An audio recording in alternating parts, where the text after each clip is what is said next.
Frost of Heights, Icefall Collapse. 2026 full US documentary script, The Day Everest Broke intro.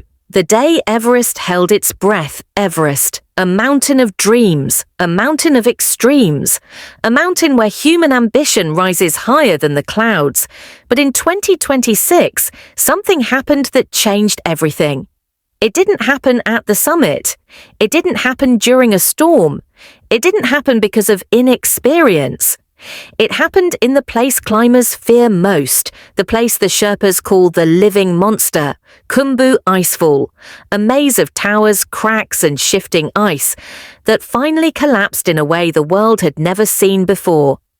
Today, I'll tell you the story of the day Everest broke, the day when the mountain reminded everyone that no dream, no ambition is stronger than nature itself.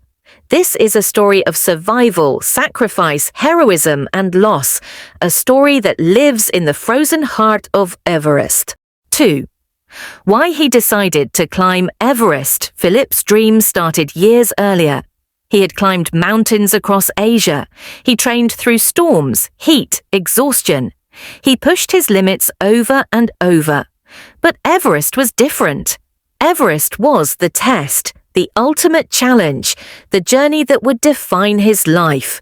He once told friends, "I want to show that a Filipino can stand at the top of the world, that we belong there too." It wasn't ego, it was representation, a statement of identity. He wanted to inspire young adventurers back home, to prove that big dreams are not only for the privileged. 2. Who was inside the icefall that day? When the collapse happened, inside the icefall were elite Sherpa rope-fixing teams, guides from 3 major expedition companies, 2 budget expeditions, a team from India, 2 solo climbers, and 17 inexperienced clients walking too close together, a dangerous mix of skill, inexperience, and overcrowding. And beneath them, a 300-meter crack ready to break. 3. The final warning. Sherpas heard it first, a deep vibration, a soft rumble, a shifting sigh beneath the ice. Not loud, not dramatic, just enough for Sherpa Pema to say, "The icefall is waking up." Moments later, the mountain answered. 4. The collapse. It happened in seconds. A sound like a heartbeat cracking open, a boom without echo, a tremor that rolled through the entire glacier. Then the ice wall, as tall as an 8-story building, started to lean forward. Someone screamed, someone froze, someone tried to run, but no one outruns the icefall. Ice exploded downward, ladders snapped, ropes tore. 3 climbers were thrown into the air. 2 were swallowed by collapsing crevasses. 5 were left hanging above empty space, clinging to anchors ready to rip free. It wasn't an avalanche, it was the mountain itself, shifting its bones. 5. The silence after impact. The collapse left behind a silence so deep it felt unnatural. Then came the ragged breathing, the metal on ice scraping, the distant cries for help, and the controlled, focused commands of Sherpa rescuers. While clients panicked, Sherpas acted. They jumped across unstable cracks, anchored new ropes in seconds, crawled under shifting blocks of ice, risked their own lives because they knew. Every second meant the difference between life and death. Sherpa Lobsang went back into the collapse zone 3 times, not because he had to, because someone was still missing. 6. Searching under the ice. Their tools were simple, an ice axe, a rope, a metal pole, and experience passed down for generations. They tapped the ice, listening for hollow echoes. Most spots were silent, but then a faint thump. Sherpas dug with bare hands, with urgency, with fear, with faith, and they found a climber, barely breathing, half frozen but alive. His first words, "I thought the mountain had decided to keep me." 7. The lives lost the icefall claimed. 3 Sherpas, 2 international guides, 1 client, 6 souls, who woke up that morning believing they would climb toward a dream. 6 families who would never see them again.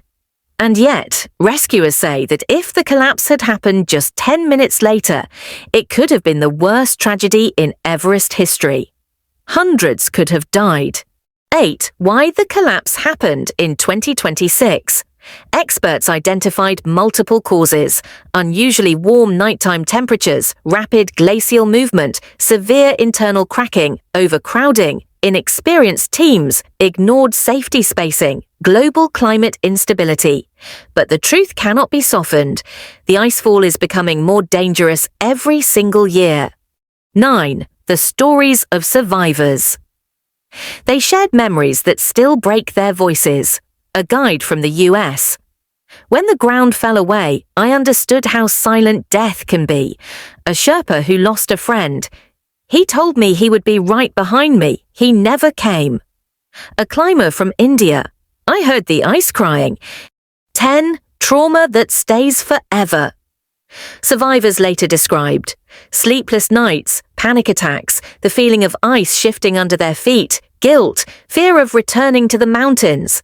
Everest changes people, but the icefall breaks something deeper. 11. Who is responsible? Some blame commercial overcrowding, cheap expedition companies, the Nepalese permit system, clients with no mountain experience, climate-driven instability, lack of regulation. But Everest is not a courtroom. There is no single guilty party. There is only the mountain and the choice humans make to walk toward it. 12. The lesson of 2026. The collapse of 2026 wasn't just an accident, it was a message. Everest is not a tourist attraction, a bucket list photo, a trophy for the wealthy, a video for social media. It is a place where life hangs by a thread, where safety is an illusion, where the margin for error does not exist, and where sometimes even the right decisions aren't enough. Conclusion: Frost of Heights. Signature Everest will always be the summit of human ambition, but every dream comes with a cost. Every step is a negotiation with nature, and every climber must decide, is the dream worth the risk?